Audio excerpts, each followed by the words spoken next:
તો જય હિન્દ અને જય માતાજી ડાયરાને.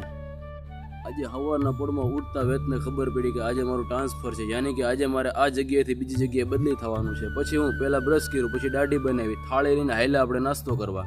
પહેલાં શરૂઆત ચાથી કરીએ. ચા વિના મને ચેન ના પડે. પહેલાં ચા લીધી, પછી કેળું લીધું, સમોસા હતા, સોસ નાખીને નાસ્તો જલ્દીથી આપણે ઝપટ કરી. પછી આપણે કપડાં સમેટવા માંડ્યા. આટલા કપડામાં તો એક ફોજીની આખી જિંદગી વહી જાય. આપણી પાસે ટોટલ 3 બેગ થઈ ગયા હતા.